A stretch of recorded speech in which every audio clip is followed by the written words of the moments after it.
¿Qué tal, colegas? Bienvenidos a un episodio nuevo de su podcast Entre Colegas. Mi nombre es Daniel Vela y este es el primer episodio del año 2022. Excelente año a todos los que nos van escuchando por primera vez. Y en esta ocasión me da mucho gusto presentar a la doctora Jimena Hernández. Ella es cofundadora de Salutas Centro de Innovación Digital y fundadora de Happy Clinic Ideas, un proyecto que renace como una cooperativa digital para hacer valer la salud de las personas y codiseñar el futuro de la salud. Además, ella es consultora y conferencista en calidad, seguridad, experiencia y humanización en salud. Es mexicana de nacimiento y apasionada por la transformación de la salud en una nueva era. Es médico de profesión con maestría en ciencias médicas. Tiene una combinación de conocimientos que le permiten un pensamiento crítico y estratégico con innovación e investigación científica, permitiéndole ser un agente de cambio en la mejora de la calidad y seguridad en salud. Además, ella cuenta con un fellow en International Society of Healthcare of Quality, que se conoce como el ISQA, acá en términos de calidad, y es miembro de la Sociedad Mexicana de Medicina de Estilo de Vida, además de ser mentora en Hacking Health Monterrey. Y el propósito de la doctora Jimena es ser líder en América Latina para la transformación de los sistemas de salud hacia una visión centrada en las personas que garantice una atención segura, digna, humana e integral. Y justo por el tema de calidad, yo di con la doctora Jimena vía LinkedIn. Para todos los que no usan esa plataforma, los invito a que se integren porque creo que salen buenas oportunidades. Y pues bueno, sin más, bienvenida, doctora Jimena. ¿Cómo te encuentras el día de hoy? Muy bien, gracias Daniel. ¿Cómo estás? Buen día a todos, buenas tardes a todos los que nos están escuchando. Y pues muchas gracias por la conexión, muchas gracias por el espacio y nada, será un placer platicar este día. Muchas gracias. Sí, pues mira, a los que no conocen, los que nos están escuchando por primera vez, yo soy residente de calidad, entonces, pues, justo persiguiendo este tema de la mejora continua, que todos los que estamos en esa área nos gusta, di con el perfil de la doctora Jimena y se me hizo muy interesante la formación que va integrando como muchas partes de la medicina que a todos los que estamos estudiando o estudiamos medicina, nos forjan esta idea de que saliendo de medicina tienes que hacer una especialidad clínica o quirúrgica y se nos olvida que existe otro tipo de áreas. Entonces, para todos los que tengan esa inquietud de derivarse a áreas no clínicas, que creo yo, dentro de mi experiencia, que también sigue siendo clínica el tema de calidad, pero muchos creen que solamente es administrativo, la historia de Jimena es muy interesante y justo por ahí quisiera partir. Hay episodios en Spotify para los que quieran buscar a la doctora Jimena de la historia detrás de ella, pero a mí me queda la duda escuchando eso de cuánto tiempo, una vez que tú egresas de la Facultad de Medicina, porque entiendo que siempre supiste que ibas a ser doctora desde chiquita, nunca te lo cuestionaste. Muchos entramos así a medicina como pues sin cuestionarse. Sales al mundo real, empiezas con el tema del ENARM y te das cuenta que quizá lo tuyo no es lo clínico. ¿Cuánto tiempo te tomó darte cuenta de a qué dedicarse o en qué derivarse? Pues fue un camino largo, no fue sencillo, no fue, fue un camino también pues de lágrimas, porque como bien lo acabas de decir, pues este mito y esta creencia de que como terminamos la carrera, ¿no?, de médico general hay que subirse inmediatamente al barco o al tren de la especialidad y que también se perdió mucho la formación de la medicina general, la medicina de primer contacto, y entonces hay un tema de no validez en ese sentido, y no te frustras al sentir que tú no vas por ese camino. Y justamente yo me sentía como un pez fuera del agua, me sentía que no iba con esa misma corriente, así que por muchos años me sentí que yo no era buena, que no estaba validada para estar en el mundo de la salud, pero había un tema muy importante en mí que siempre sentía y era, a mí me apasiona la parte clínica, pero no me gustaba la forma y me sigue sin gustar aún la forma en la que la medicina se practica. Y ahí empieza esa aventura de decir, bueno, pues creo que voy a probar una alternativa, voy a hacer una maestría, ¿no? Como a probar algunas otras áreas en lo que decidí así al ENARM, porque la verdad es que las veces que lo presenté siempre con cierta duda dentro de mí si realmente era el camino que quería seguir, pero bueno, sentía esta presión social detrás de, pero cómo no, o sea, ya llegaste hasta acá y no vas a ser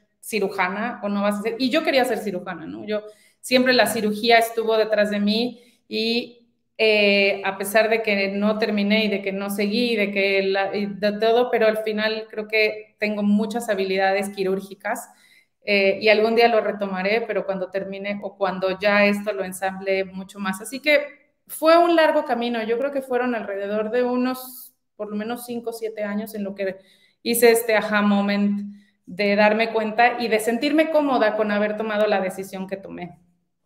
Justo, si no me equivoco, fue por un puesto como más administrativo donde pudiste ver la operación de un hospital. Fíjate, no sabía que eran tantos años. Yo te comparto, yo también salí en el 2012 y duré como unos 7 años así navegando, ¿no? Haciendo maestrías, trabajando y de repente dije, bueno, va, me voy por el camino de la calidad. Y pues bueno, es mucho. Yo cuando lo contabas pensé que iban a ser 2, 3 años, pero es largo el camino y supongo que estos 5, 7 años es mucho estrés porque todos tus colegas a mí me tocó ver neurocirujanos que ya acababan sus 6 años y yo decía, órale, él ya acabó y yo todavía ni siquiera empiezo y que todos te preguntan y por qué no haces y cuántas veces presentaste y por qué no.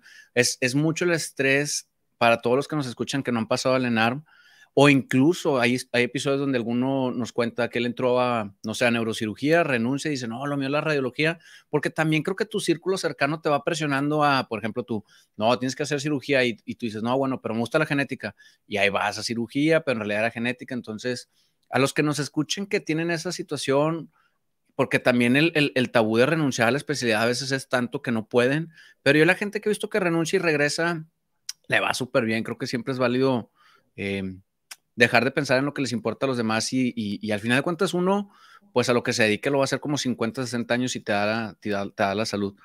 Durante estos 6, 7 años te fuiste preparando.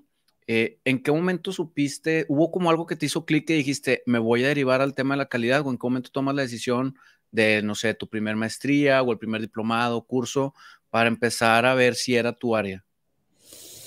Pues en aquel momento lo veía como una pesadilla, pero trabajaba para un gran hospital en la Ciudad de México y el director de cirugía, que estaba como mi jefe, que hoy le agradezco y lo tengo en uno de mis grandes, grandes mentores. Y yo no sé si él lo hizo intencional o ni supo lo que hizo conmigo, pero al final, cuando yo estaba trabajando con él era el director de cirugía de este hospital privado y yo estaba como, pues como subdirectora, al final me subió en un tema como de subdirección y recuerdo haber estado presente en estas reuniones de asamblea y presentar los números y presentar todo de dirección general. Y ese hospital se estaba certificando justamente en el proceso de calidad y era un caos, caos absoluto, dimes y diretes y calidad exigiendo por un lado y no había una comunión, digamos, como de lo que se decía con lo que se hacía. Y este doctor, el doctor José Manuel Correa, pues de pronto también en este tema de, que te digo que no sé si lo hizo intencional y realmente sabiendo lo que hacía conmigo o no, pero me dice, tú eres la responsable de la parte de certificación de las áreas quirúrgicas, porque dentro de las áreas quirúrgicas en este hospital teníamos urgencias, ginecología y quirófanos centrales y quirófanos ambulatorios. Y para mí fue como, ok, bueno, está bien, asumo el reto, pero necesito aprender un poco más y ahí justo le pido al hospital que me patrocine y que me pague un diplomado y empiezo a meterme en el tema de calidad y de ver de qué estábamos hablando. Y ahí empecé a entender y recuerdo justo una junta muy específica que hubo de toma de decisiones y en el cual cayó sobre mí una decisión muy importante de qué íbamos a hacer y de ¿no? cómo íbamos a tomar la decisión para esta certificación en las áreas quirúrgicas. Y ahí tuve esta sensación de responsabilidad y de nunca haberlo visto y tampoco nunca me lo enseñaron, que es el tomar decisiones en este behind the scenes, en este detrás de de cámaras, de todo lo que pasa en un hospital donde tiene que operar 365 días del año 24/7, ahí entendí la responsabilidad, la complejidad y la importancia que tiene toda esta operación para que todo lo demás, ¿no? La vista del servicio y ya la atención clínica pueda llevarse a cabo. Y ahí también empezó a tener un sentido en común conmigo cuando yo empecé a trabajar con los cirujanos y empecé a abordarlos de manera distinta para trabajar con ellos y poder implementar los procesos que queríamos, porque al final era una barrera enorme implementar los procesos que queríamos, el llegar y decir solo es así. Y recuerdo haber tenido una conversación frente en el lobby, ¿no? Con uno de los médicos, y que era uno de los médicos pues, muy cuidados por el hospital porque era taquillero, ¿no? O sea, un médico que traía muchos pacientes. Pero al final la conversación terminó en gracias por explicarme y gracias por hacerme entender este lado de la decisión que yo no lo había visto y ahora respeto la decisión que están tomando y me sumo. Ese fue como un parteaguas completo y ahí entendí que me gustaba y que era parte de, ¿no? Y que eso disparó, creo que todo el camino que he llevado hasta ahora. Que puede llegar a ser muy estresante, ¿no? El tema de, a mí me tocaba en la residencia cuando me meto a los quirófanos, pues algunos le dicen como esta persona sombra, ¿no? Que solamente está viendo los procesos desde atrás y que se te quedan viendo así. Me acuerdo mucho de un trama que me dijo, oye, ¿tú qué es aquí? Ya le expliqué, me dijo, órale, no, pues qué bueno. Y empezó plática y plática y plática. Pero sí hay otros que se quedan así como si los fueras a regañar, como si solamente estuvieras viendo en que se equivocan. Tienes que explicarles cuál es el objetivo de tu presencia ahí. Pero creo, no sé cómo haya sido hace 15, 20 años, pero creo que hoy en día es como más aceptado en hospitales de tercer nivel, como muy grandes, este tema de la calidad. Y dentro de tu formación, hoy en día si uno busca hacer este fellow en ISCUA, pues al menos el primer año todo es virtual por el tema de pandemia. Creo que se perdió un poco esto bonito de cuando podías ir a algún lugar en persona. En tu experiencia, ¿cómo te tocó este fellow y qué obtuviste a través de él? ¿Vale la pena, no vale la pena? ¿Qué puedes esperar de él? Hacer el fellow para mí, yo lo recomiendo ampliamente. O sea, creo que también, pues siempre una mirada más amplia, siempre esta apertura de visión que uno puede tener, lo da, ¿no? Y lo da ISCUA, yo creo que lo da también el IHI. Creo que son instituciones que lo están haciendo maravillosamente bien y que te abren una perspectiva mundial, que creo que eso es muy importante para no casarse con el problema local y decir solo somos nosotros, porque también en la calidad pues hay un tema de culpabilidad y de decir, no, es que es nosotros, todo lo hacemos mal, pues porque uno va encontrando los errores que van sucediendo y va uno personalizándolos. Y cuando uno amplía esta visión, se da cuenta que al final todos los sistemas carecen, o sea, básicamente de lo mismo y que van teniendo los mismos retos, las barreras son similares, la idiosincrasia, la forma de pensar, los paradigmas, es muy similar. Entonces, ISCUA fue también un gran parteaguas para mí y también me abre una frontera que yo pues no pensé como abrir de esa manera, pero yo apliqué para la beca y en esa beca recuerdo que la respuesta de aceptación decía que habían aplicado 170 pues gestores y participantes para la beca y al final esa beca solo se la habían dado a 10 y eso a mí ya fue como un premio absoluto.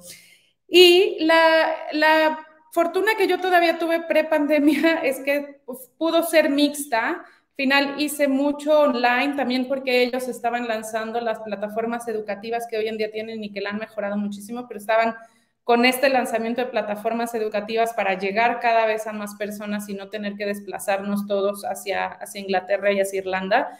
Pero también tenía un final presencial donde pues, presentabas proyecto, donde tenías relación social, donde pues tenías un trabajo también mucho más colaborativo y era opcional también volverse embajador de ISCUA para pues poder compartir y trabajar en workshops con otros, pues con gente de todo el mundo, haciendo proyectos de calidad, ¿no? Y bajando y aterrizando proyectos y haciendo ideas. Así que fue una experiencia maravillosa que si la pueden hacer, yo recomiendo muchísimo ISCUA. En su momento fueron 1 o 2 años el fellow.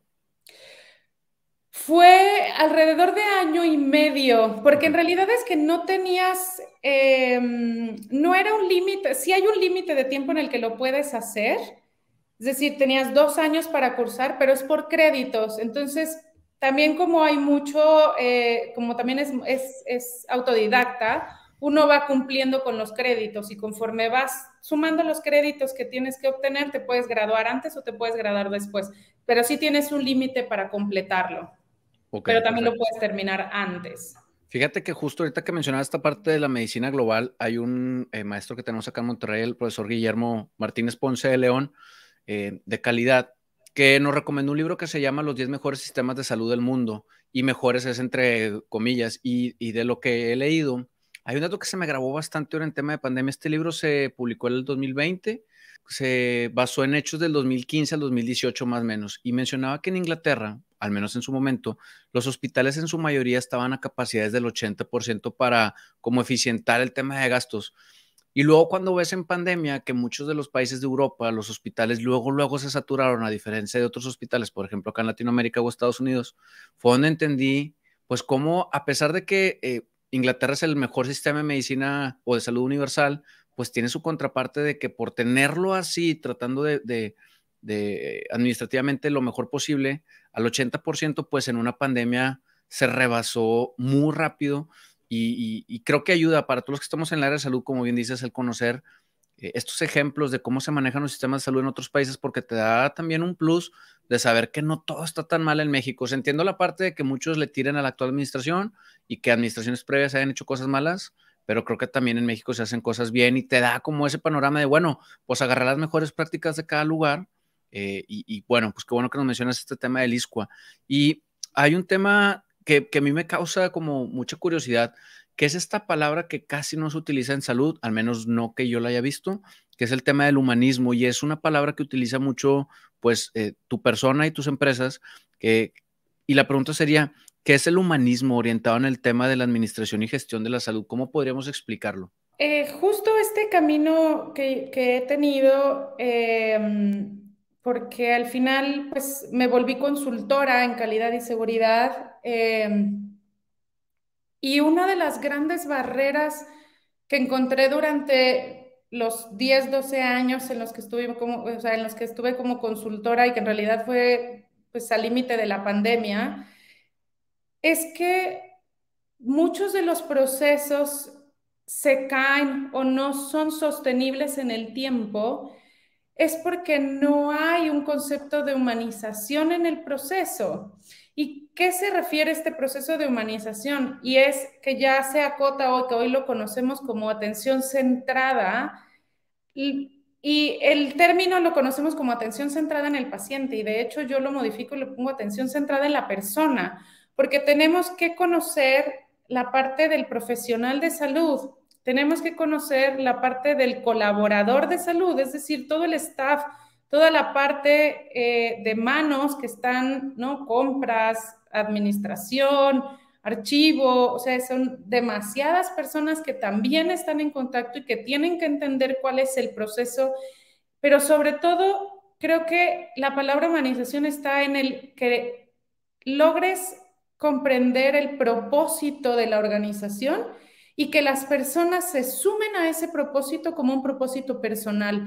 Y creo que ahí logras un humanismo, logras entender, logras que las personas den ese 100% que las organizaciones queremos que las personas den, pero para eso hay que procurar a la persona, hay que tratarla como un humano, hay que entenderla como un humano para que todo lo demás pueda fluir. Entonces, es muy importante que los procesos, antes de definirlos, diagramarlos y ponerlos a andar, hagamos y mezclemos estrategias como lo hace la innovación, como lo hacen otro tipo de industrias, que es involucrar pensamiento crítico, involucrar a la creatividad, involucrar otro tipo de pensamiento para poder llegar a soluciones distintas y no siempre bajo el mismo camino, que eso también es un punto muy importante que la salud. En la salud siempre buscamos la respuesta en el mismo lugar y de la misma forma. Y creo que por eso no, o sea, algunas cosas nos salen bien, pero por otro también los sistemas de salud hoy en día, el que me hables, están colapsados, no podemos más la forma en la que lo hacemos. Y eso es a lo que yo me refiero con humanización, que antes, para mí la calidad de las organizaciones está reflejada por la calidad de personas que tienen al interior. Si no, es una calidad, digamos, montada, que puede demostrar en indicadores, que puede mostrarse en números, pero cuando uno realmente, o sea, entra a la organización y la vive, eso no se palpa, eso no se siente, no se percibe, no hay ese feeling de la organización y son pocas las que yo conozco que realmente logras esa percepción y eso es a lo que yo le llamo humanización. Es como, no sé si en México sea, pero acá en Monterrey hay un hospital que muchos médicos conocemos porque se nota que está forzado que las enfermeras te dicen buenos días, buenas tardes, buenas noches. O sea, se nota que no es un saludo honesto, se nota que traen pues su carga personal que todos tenemos, nuestros problemas que traemos de casa y que justo creo que da respuesta a qué hace la psicología organizacional y el tema de recursos humanos y por qué se van integrando tantos psicólogos a recursos humanos o al menos los que estamos en el área administrativa. Sabemos del por qué el perfil de recursos humanos ha cambiado tanto, porque si no te das, hay empresas americanas, por ejemplo, puedo meter las manos por Costco, que se preocupan mucho por el tema de que el empleado esté bien, individuo por individuo, porque la manera en la que el individuo esté contento, pues va a atender bien al cliente y la medida que el cliente esté contento, pues va a seguir llegando y todos sabemos pues la calidad de empresa que tiene esta, que es Costco, ¿no? Entonces, como bien decías, en otras industrias, si eso lo aplicaras al área de la salud, eh, pues bueno, ¿qué cambio verías? O sea, desde que entras y abres la puerta, y hay sus excepciones, todos tienen días malos y días buenos, pero en general conforme vas avanzando en áreas, vas viendo que todo tiene como una sincronía. Entonces, gracias por la explicación, creo que se lo resumiste de manera pues excelente. Y justo la siguiente pregunta sería, ¿cómo recibes ese tipo de reconocimiento? Porque en cirugía muchas de las veces, pues si sale la cirugía bien, pues están contentos con el doctor y le llevan su botella de vino, sus chocolates o demás. O un paciente endocrino o reumático que lleva 5 años y súper bien controlado, pues súper reconocimiento. Entonces, ¿cómo recibe a alguien de calidad? Ya mencionaste bien este tema en el hospital que estuviste al inicio, de que encontraste tu área administrativa, pero en el día a día o en el mes a mes, ¿cómo recibes esa palmadita en la espalda que todos requieren? Yo creo que en el proceso de calidad, esa palmadita, ese gozo que te da la satisfacción de haber hecho las cosas bien, hay que aprender que es dinámica y es cíclica, porque la calidad pues tiene que entrar en su ciclo natural y no siempre estás arriba y no siempre estás en el top, ¿no? De haber logrado eso. Y creo que la parte de frustración o de entender que este es un proceso y que va a llegar y que hay que caminarlo es muy importante. Pero creo que en calidad tiene varios impactos este gozo de haber hecho las cosas satisfactoriamente bien. Y creo que cuando los equipos de trabajo logran empalmarse, logran ser equipo y las personas que trabajan en las organizaciones pues llegan y te agradecen por haber modificado ciertas cosas y por haber hecho entender a la organización que tienen que tomar en cuenta pues, la vida de las personas. O sea, yo recuerdo perfectamente la historia de una compañera enfermera que hacía 3 horas de camino para llegar al hospital, 3 horas, y 3 horas de ida más las 3 de regreso. Y aún así tenía, o sea, cuando ella llegaba ya estaba entera y ya estaba rápida y, ¿no? y haciendo su trabajo.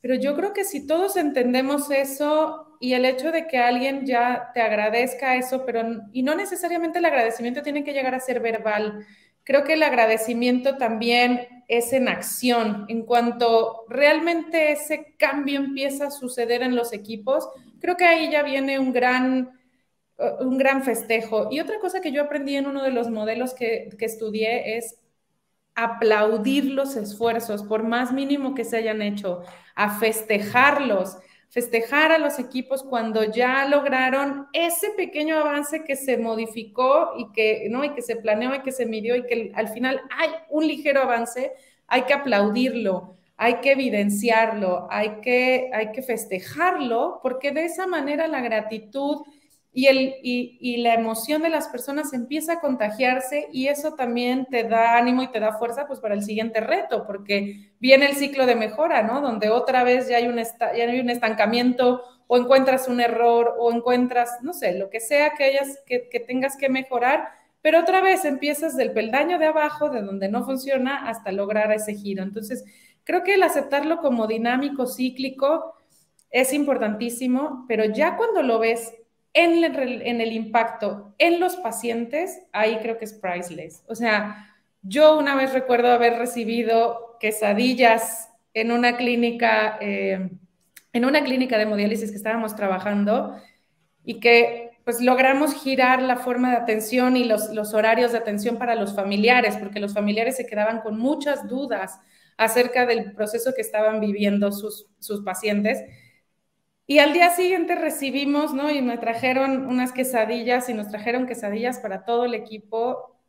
Y ahí creo que se sucedió algo muy importante, que es que el resto y para el cliente que nosotros estábamos trabajando y el staff de la clínica donde estábamos, se dieron cuenta que las personas se dan cuenta que tú estás interesado, que es real el propósito, que es verdadero el trabajo que estás haciendo y que lo haces porque sabes, no solo sabes lo que estás haciendo, porque a veces puede que no estés tan seguro de todo, sino para eso son muchas cabezas pensando, pero cuando estás convencido del objetivo que vas a tener, de hacia dónde vas. Creo que eso es, o sea, eso te da esa palmada, o por lo menos a mí me la ha dado de muchas maneras. Sí, claro, perfecto. Y la siguiente pregunta sería, ¿en qué momento entiendes cuál es tu objetivo en la vida? Porque creo que muchos estamos muchas de las veces cuestionándote, no necesariamente cuando empieza un año, cuando termina el otro, sino pues muy constantemente creo que los que están en la mejora continua y justo hace poquito hablaba con un amigo que me decía, no, yo independientemente si ya tengo 8 años en mi base, sigo preguntándome para dónde voy. ¿En qué momento tú encuentras este tema de saber cuál es tu objetivo aquí? Pues tiene, tiene un par de años que me convencí de que el camino, porque como te conté al principio, pues sí fue como de frustración y de lágrimas de decir, ¿estaré haciendo bien o me habré equivocado?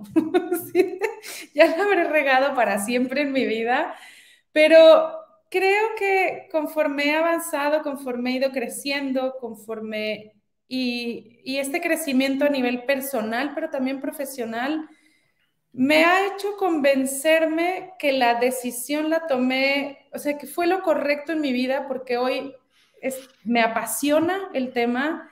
Cada vez estoy más contenta porque encuentro más profesionales ya con la misma manera de pensar, ya con este ímpetu de querer cambiar la forma en la que hacemos la salud, en la forma en la que atendemos los roles que tenemos como en el ecosistema de salud. Y creo que pues ahí se ha ido cada vez reafirmando, más que tuve un momento, creo que conforme las acciones las he ido caminando, me he ido reafirmando que tomé la decisión correcta y que hoy me aplaudo por haber sido tan valiente en el sentido de haber dicho, pues tal vez desperdicié, hice medicina y no la voy a ocupar y voy a acabar de taxista, pero hoy creo que lo he hecho muy bien, creo que pertenezco y soy parte de o sea, estoy en la clínica porque no podemos abandonar la parte clínica porque entonces te desconectas y no necesariamente practicándola, pero sí viviéndola dentro de las organizaciones, sí estando en contacto con los profesionales que la tienen y siguiendo en contacto con el estudio y con, ¿no? Y con pues, la actualización médica y el avance y demás. Pero creo que hoy mi visión de la salud es 360 grados, o sea, diferente a lo que a mí me la enseñaron en la universidad. Sí, claro, y justo en algunas carreras ya se empieza a llevar materias, por ejemplo, de administración, de calidad, de economía, de finanzas, porque pues son cosas que debimos de haber llevado desde hace 15, 20 años, cuando menos, creo yo, y pues bueno, vamos un poco lento, pero es bueno. Y justo en uno de los episodios que escuché tuyos mencionas y me identifiqué mucho, o espejé, como dicen los psicólogos, porque te tocó cuando te aliviaste de tu hijo pasar una situación incómoda y mencionas que estuviste hasta en un cuarto encerrado como la paciente quejosa. Este, no quiero saber la historia detrás, pero sí me gustaría saber qué fue lo que sentiste cuando tú como médico auditor vives una situación de estrés, ¿no? Que estás tú, pues como paciente, ahora sí, estás en una situación tan delicada. A mí me tocó, ahorita te la conté, una muy similar. Bueno, no sé qué lo pasó contigo, pero cuando se alivió mi esposa, sí fue una situación de calidad, de atención, que terminé con la dirección y en un seguimiento y demás, que dije yo, porque a mí me tocó, ¿verdad? Pero, ¿cómo fue tu sentir ante esa impotencia de estar viviendo algo y no poder hacer nada al respecto con esta formación de calidad y clínica y médica? Me sentí un poco como ley de Murphy, o sea, sentía que, Sí, pues, claro. un poco por saber, por conocer, digamos, como este behind the scenes de lo que sucedía, eh, pues me pasaban a mí esas cosas, ¿no? Es un poco como fue un poco esa sensación, pero también me hizo vivir en carne propia, pues lo que al final cualquier paciente está viviendo, ¿no? Y que cualquier paciente que tiene, pues, digamos que preguntas y una, pues, mayor preocupación en estar insistiendo en que te expliquen más las cosas y que pues, ¿no? Que te vayan contando con mayor detalle y que se preocupen por otros detalles de los que no están acostumbrados y que al final cuando tú ves pues estos brandings de hospital certificado, pero que te das cuenta que pues lo traen by the book porque no lo han entendido, sino simplemente es una regla que les pusieron y que la tienen que hacer y eso es lo que hay. Eh, pero me hizo sentir el poder de este sistema paternalista en el que tenemos, en el que es, yo te voy a decir cómo son las cosas y tú actúa, o sea, eso es lo que tienes que hacer. También me hizo ver la impotencia que pueden sentir muchos usuarios en la atención de la salud y que no importa si vienes del mismo y que si sabes y que al final, porque yo recuerdo que, o sea, yo armé todo el equipo quirúrgico y todo el equipo de atención, eran amigos y colegas y no todo pues para atenderme, porque yo me sentía más cómoda conociendo a las personas que me iban a atender en el parto. Pero aún así viví todo ese proceso y viví todas las falencias de la calidad, ¿no? O sea, yo entré con una pulsera, me acuerdo de riesgo alto de caída y me fui con ella. O sea, me fui con todo y la pulsera así de, ok, nunca cambié, nunca, o sea, no hubo ningún cambio. Entonces, creo que también ahí hice un momento muy importante en el forzarme, pero también más bien en el esforzarme por hacer que esa voz de las personas sea escuchada y sea tomada en cuenta. Creo que también ese fue un momento muy importante en el cual viviéndolo, y que no ha sido la única vez en la que he sido paciente, pero ha sido una fuerza y un motor muy importante en mí para decir, si uno que está dentro lo vive, es que qué puede esperar las demás personas, ¿no? Claro, si te quedas ya escamado y pues sí, justo como dices tú, la ley de Murphy. Mi papá dice mucho eso, que pues cuando menos te lo esperas es cuando más te toca y por estar ahí, pues te va a tocar, pero pues al final de cuentas el concepto de mystery shopper es básicamente ese, o sea, lo voy a vivir en carne propia para darte una idea de cómo está y pues normalmente esperas, seguro te aliviaste en un hospital privado y dices tú, oye, pues sí, y perdón por la comparación, pero si en un hospital privado pasan estas deficiencias, ¿qué te puedes esperar? A lo mejor clínicas más chiquitas o de la salud pública a lo mejor un poquito alejada del centro de alguna ciudad. Dices, caray, pues hay mucho que hacer y justo se ha visto hace 10 años, había 3, 4, 5 plazas para calidad como especialidad médica por el ENARM y este año creo que subieron a un poquito más de 25, 30 plazas. Entonces, pues bueno, se está tratando de trabajar, pero pues ¿cuántos años van a pasar para que se cubran todas esas plazas de gente formada? ya sea por especialidad o por otro tipo de formación, pero bueno. Y ahí permíteme que yo agregue una cosa y es cuántos años también más van a pasar para que las organizaciones no vean la calidad como el trabajo de una persona y de un gerente, que al final les acaban dando un trabajo de gerente de calidad en la clínica, en el hospital. Es un área, es todo un departamento, tiene que haber un equipo detrás trabajando y fortaleciendo, ¿no? Todo el cimiento y la cultura de trabajo de una organización.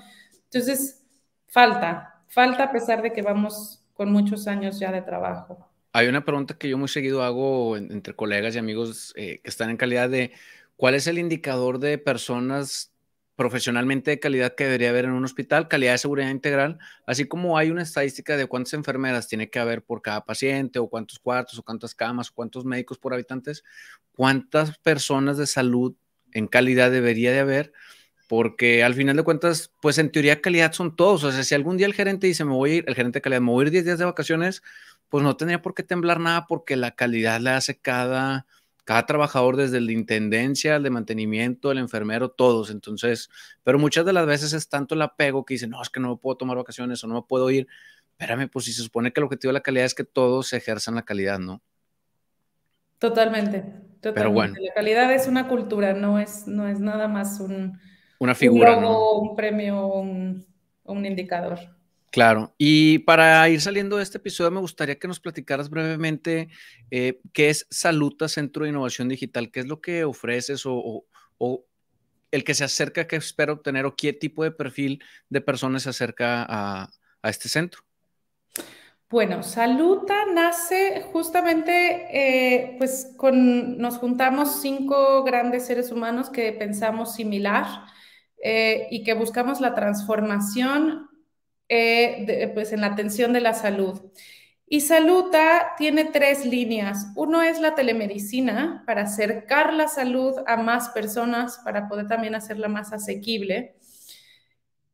Pero bajo esta premisa de que sea una atención que te haga vivir experiencias memorables, que te haga vivir, que te haga pensar y que te haga responsabilizarte de tu salud de manera conjunta, que te sientas arropado por un equipo de salud que toma decisiones contigo y que están codiseñadas para tu atención y que eso está escuchado al 100% lo que tú opines.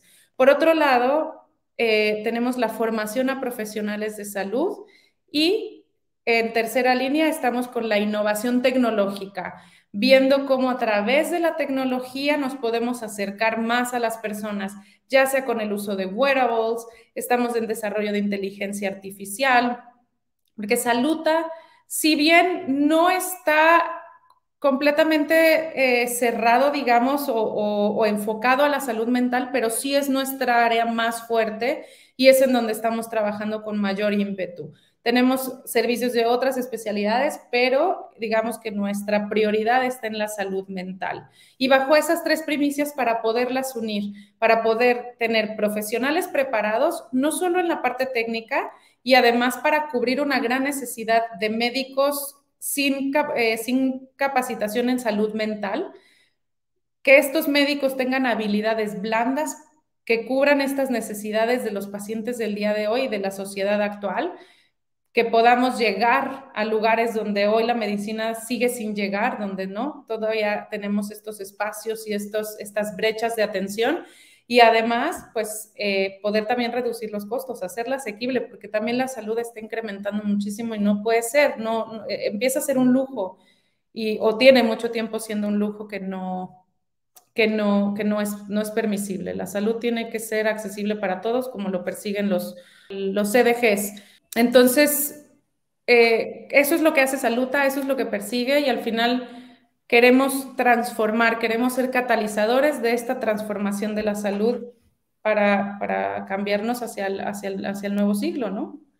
Perfecto, excelente objetivo. La verdad es que, pues el tema de la salud mental, fíjate que también en nuestro podcast es quien más ocupa episodios porque es un tema muy preocupante. Es la siguiente pandemia que se tendrá que atender y de la cual al menos México tiene muy pocos recursos y poco alcance para la población, considerando que más de la mitad de la población pues vive en pobreza, no hay manera de atenderla, al menos pues lo que se sabe hasta el día de hoy.